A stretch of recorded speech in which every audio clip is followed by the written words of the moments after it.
Femmes, comment gérer leur maison, comment gérer leur foyer, comment aussi être des bons citoyens.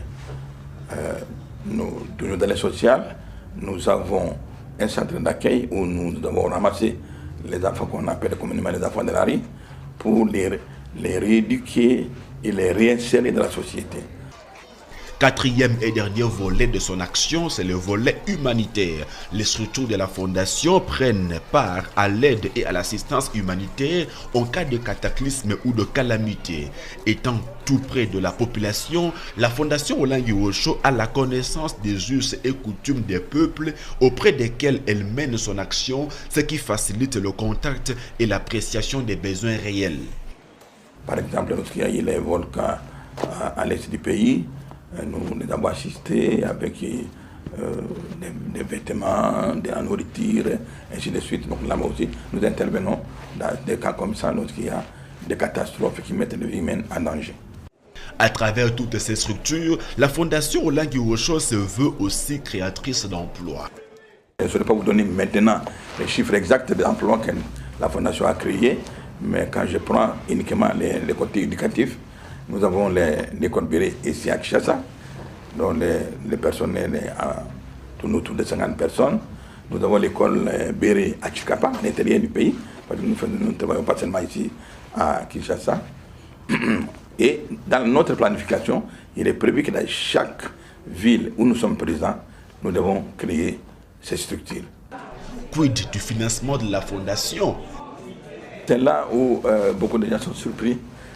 Quand nous disons par exemple que notre fondation n'a jamais eu un financement, ni intérieur ni extérieur, pour fonctionner et faire ce que nous sommes en train de faire. Parce que nous sommes partis de la vérité biblique que nous enseignons. La Bible dit que l'homme mangera sur son front, c'est-à-dire que nous-mêmes, nous devons travailler pour produire ce que nous avons besoin. Et là, effectivement, les rentrées que nous avons pour faire tout ce que nous sommes en train de faire. D'abord, notre effort, mon épouse et moi. Et puis, ceux qui sont reconnaissants, qui ont reçu de notre fondation la formation gratuitement. Parce que tout ce que nous faisons là, c'est gratuit. Alors, ils ont reçu gratuitement une formation, une assistance. Et aussi, comme nous avons reçu gratuitement, nous aussi nous devons donner quelque chose pour les autres. Et effectivement, il y a des contributions des gens qui sont restés fidèles, que nous appelons des partenaires bénéficiaires. C'est-à-dire, nos partenaires sont ceux qui ont bénéficié de l'activité de la Fondation. Donc les partenaires bénéficiaires viennent contribuer volontairement. Et ça nous aide à continuer notre œuvre.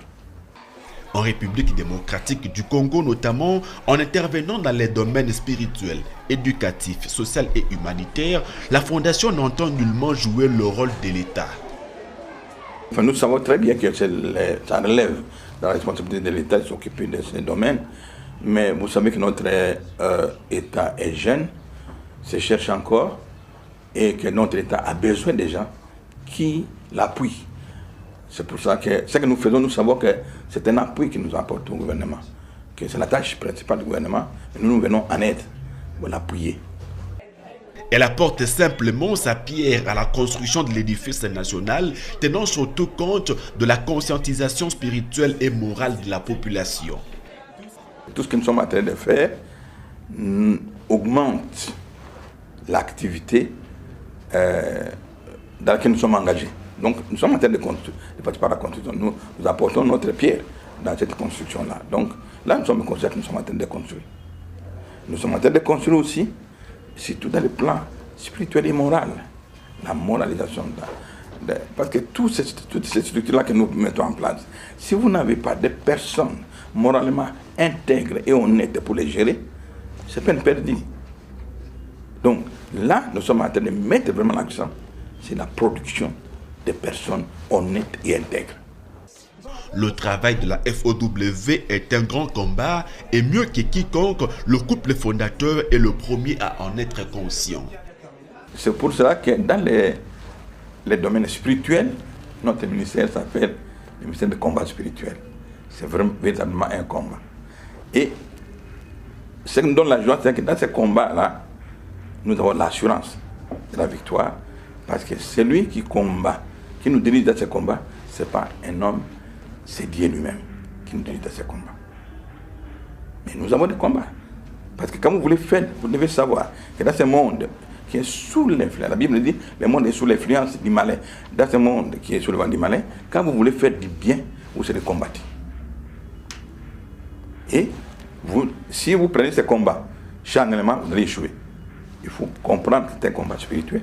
À ce moment-là, vous combattez avec Dieu et vous avez la victoire. Le couple fondateur n'a pas le sentiment d'un travail achevé.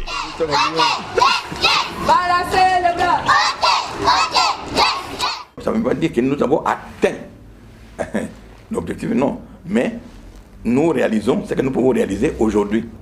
Et nous sommes contents de ce que nous voulons réaliser aujourd'hui, nous les réalisons. Mais les choses à faire sont encore énormes. Il y a encore beaucoup à faire. Dans un prochain magazine, nous reviendrons en long et en large sur toutes les actions de la Fondation Olengi Osho dans les domaines spirituels, éducatifs, social et humanitaire.